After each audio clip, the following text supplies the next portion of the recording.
আজ শুরু হচ্ছে দেশজুড়ে খাল খনন কর্মসূচি। বর্তমান বিএনপি সরকারের অন্যতম এই নির্বাচনী ইশতেহার দিনাজপুর থেকে উদ্বোধন করবেন প্রধানমন্ত্রী তারেক রহমান। এ নিয়ে উচ্ছ্বসিত এলাকাবাসী। উদ্যোগ বাস্তবায়নে ফসল উৎপাদন বাড়বে বলে প্রত্যাশা তাদের। খাল খনন বাস্তবায়ন শেষে দুই ধারে 10,000 বৃক্ষরোপণ করবেন প্রধানমন্ত্রী। দিনাজপুরে প্রাথমিকভাবে 38টি খাল খনন ও পুনঃখনন কর্মসূচি হাতে নিয়েছে পানি উন্নয়ন বোর্ড, যার পরিমাণ 300 কিলোমিটারের বেশি। উত্তরায় এক রিকশা চালকের মৃত্যুর খবরে মধ্যরাতে রণক্ষেত্র উত্তরা হাউস বিল্ডিং। দফায় দফায় সংঘর্ষে জড়ায় পুলিশ ও রিকশা চালকরা। এ সময় উত্তরা স্কয়ার শপিং কমপ্লেক্সে ব্যাপক ভাঙচুর করা হয়। খবর ছড়ায় পার্কিং নিয়ে এক রিকশা চালককে মারধর করে ওই মার্কেটের নিরাপত্তা কর্মীরা। পরে মরদেহ গুম করা হয়, যদিও পুলিশ বলছে এমন কিছুই তারা পায়নি।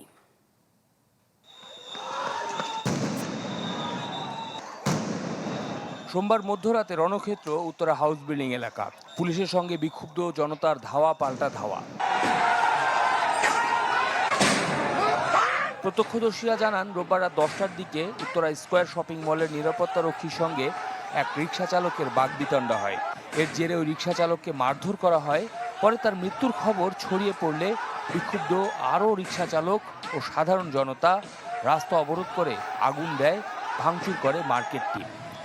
4-5 জন মারছে। মারার পরে যখন দেখছে যে মানে জায়গায় মরে গেছে, মানে আমার এটা শোনা কথা আর কি, জায়গায় মরে গেছে, তখন ওরা টেনে ধরে ভিতরে রিক্সাওয়ালা সহ ভিতরে নিয়ে চলে গেছে। রিক্সা যখন ওরা মারে নিয়ে যায়, তখন থেকে আমরা এখানে আছি। এখন পর্যন্ত তার কাছে রিক্সাও পাইনি এবং যে মরে গেছে তাকেও আমরা দেখতে পাইনি।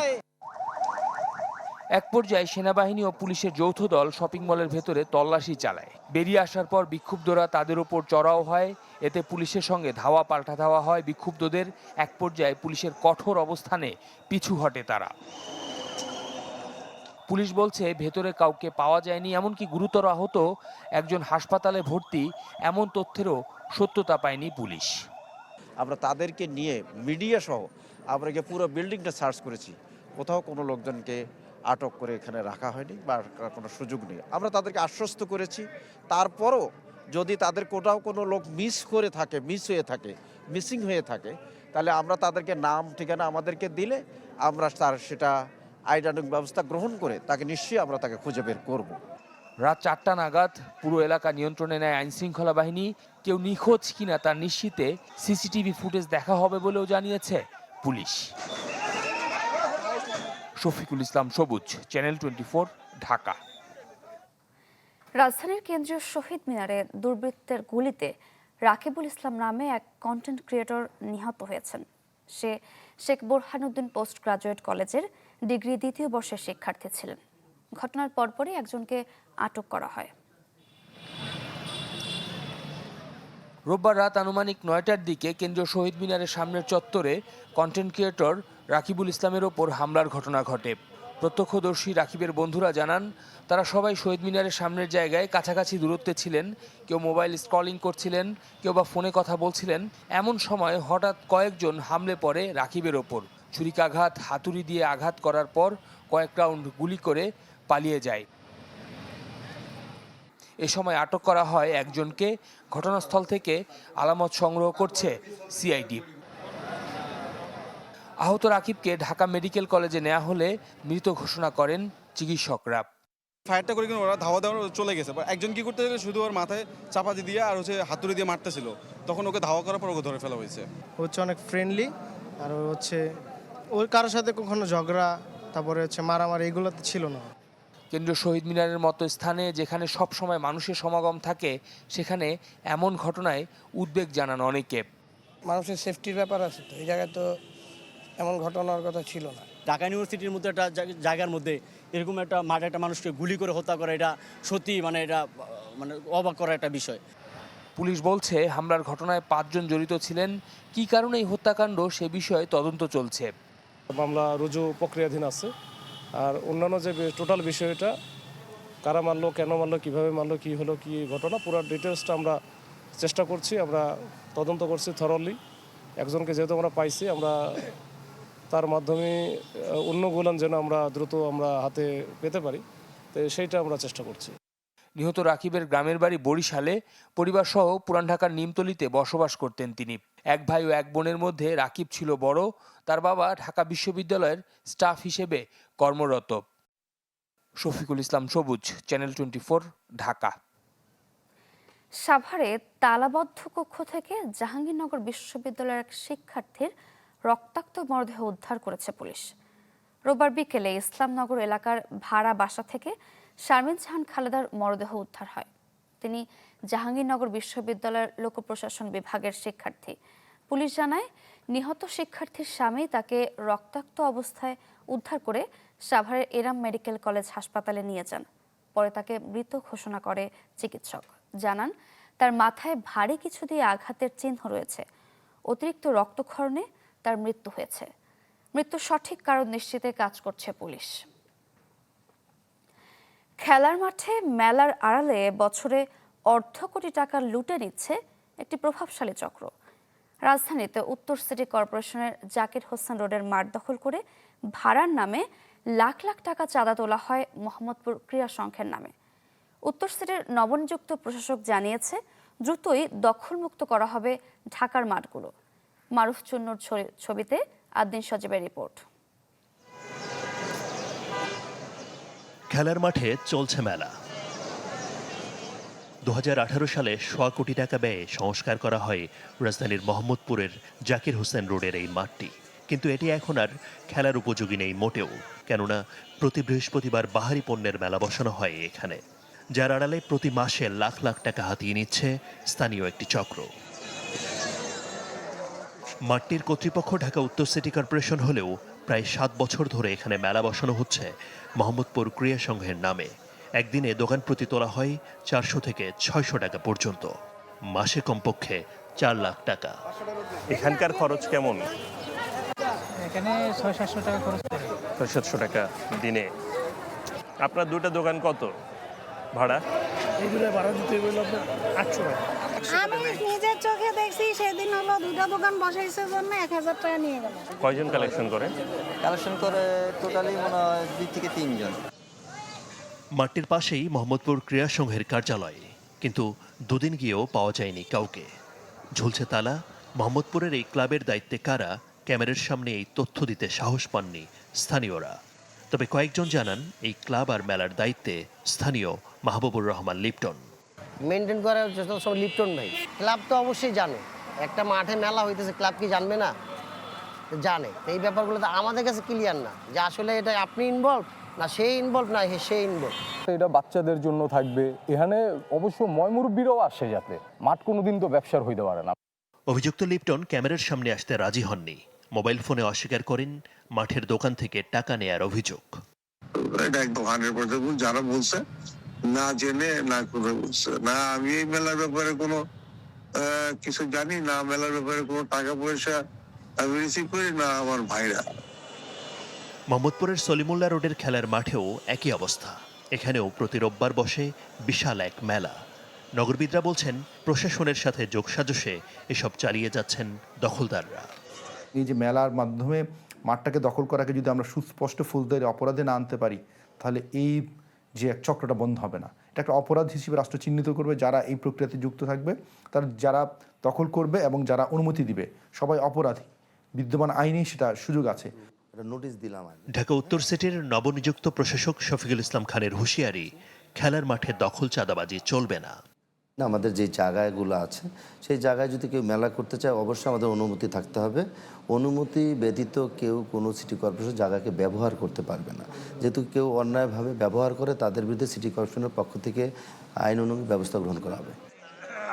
এছাড়াও লালমাটিয়া ডি ব্লক মাঠ, চন্দ্রিমা মডেল টাউন মাঠ সহ মোহাম্মদপুরের 7-8টি স্থানে অবৈধ মেলা বসানোর অভিযোগ রয়েছে। ঈদের পর মাঠ দখলমুক্ত ও খেলার পরিবেশ ফেরাতে অভিযানে নামবে বলে জানিয়েছে সিটি কর্পোরেশন।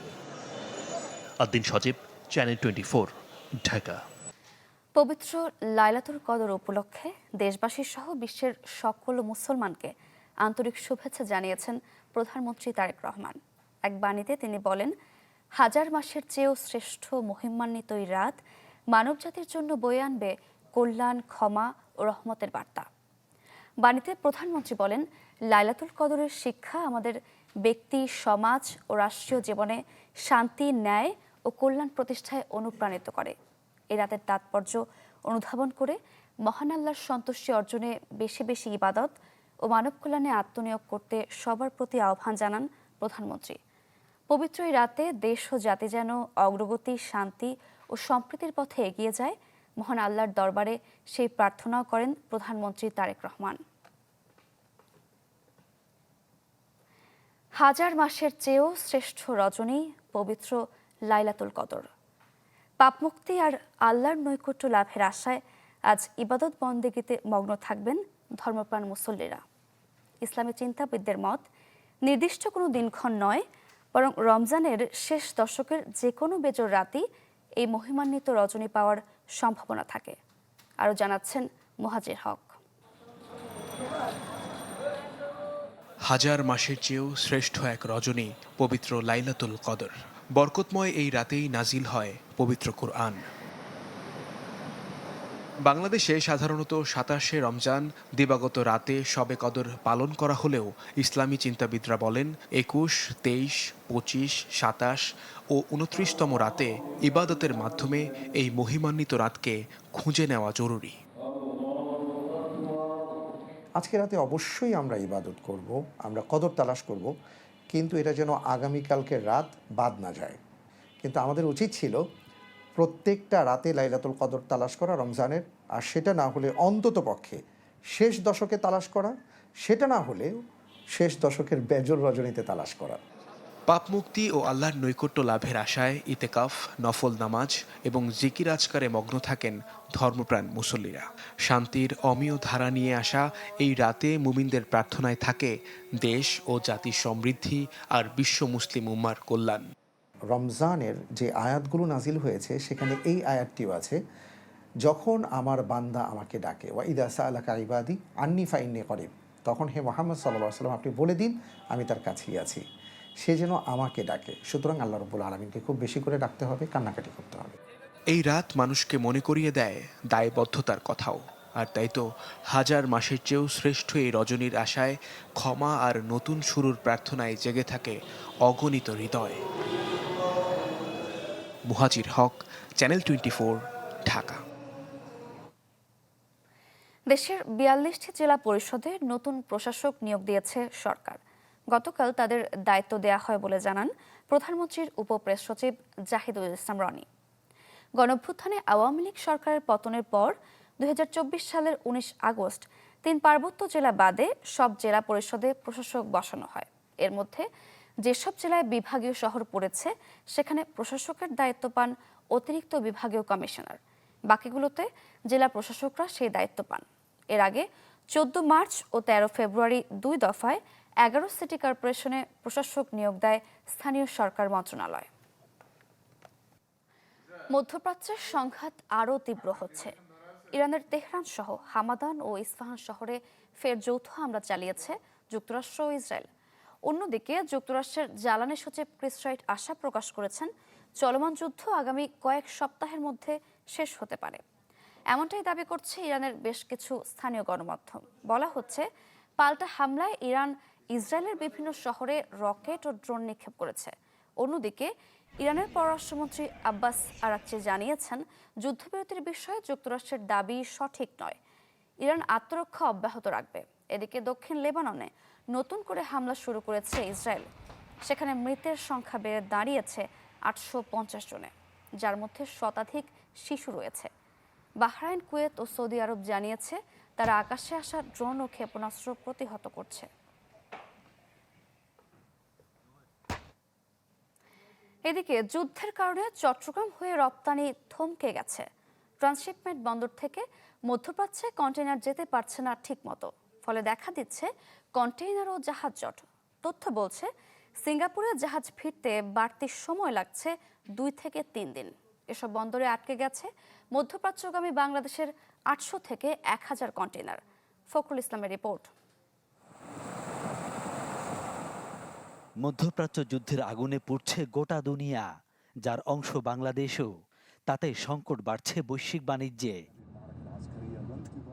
যুদ্ধ শুরুর দ্বিতীয় সপ্তাহ থেকে মধ্যপ্রাচ্যের দেশগুলোতে চট্টগ্রাম বন্দর থেকে তেমন একটা যাচ্ছে না পণ্য সামগ্রী। তবে প্রথম সপ্তাহে পাঠানো প্রায় 1000 কন্টেইনার আটকা পড়েছে ট্রান্সশিপমেন্ট বন্দরগুলোতে। সিঙ্গাপুরে এখন বার্থিং ডিলেজ আপনার 2 থেকে 3 দিন হয়ে গেছে। তারপর কলম্বোর ইয়ার্ডগুলো কিন্তু খুবই হাইলি কনজেস্টেড।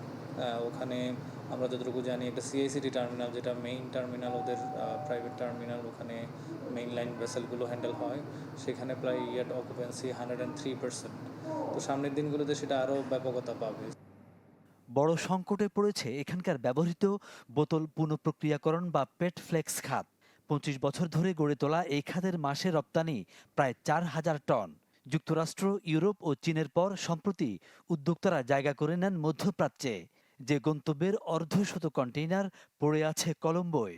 রোজার শুরুতে যুদ্ধ শুরু হয়ে গেল। তো আমাদের যারা রপ্তানিকারক থাকে তাদের কিন্তু প্রত্যেকের একটা টার্গেট থাকে যে আমরা এই মালটা এই শিডিউলের মধ্যে আমরা এক্সপোর্ট করব, পেমেন্ট আসবে, তারপর আমাদের ব্যবসায়িক যত খরচ আমরা মেটাবো। কিন্তু অপ্রত্যাশিত যুদ্ধের কারণে এখন দেখা গেছে আমাদের পেমেন্ট তো আসলোই না, এবং আমাদের যে কন্টেইনার এখন বাসমান কি হবে এটা কিন্তু আমরা জানতেছি না। দেশের প্রধান রপ্তানি খাত তৈরি পোশাকের মধ্যপ্রাচ্যের বাজারটা ছোট হলেও আঘাত লাগছে বড় করেই, কারণ ছোট উদ্যোক্তারাই মূলত সেখানে রপ্তানি করেন। ট্রান্সশিপমেন্ট বন্দরে আটকে আছে যাদের অসংখ্য কন্টেইনার। জট বাড়লে আটকে যেতে পারে ইউরোপ আমেরিকার পণ্যও। যুদ্ধের কারণে আমরা কোনোভাবেই মালগুলিকে রোল আপ করতে পারছি না, এবং সিজন শেষ হয়ে যাচ্ছে। সবচেয়ে বড় কথা হচ্ছে গার্মেন্টস কিন্তু সিজনাল বিজনেস। এই সিজনেরটা নেক্সট সিজনে চলবে না।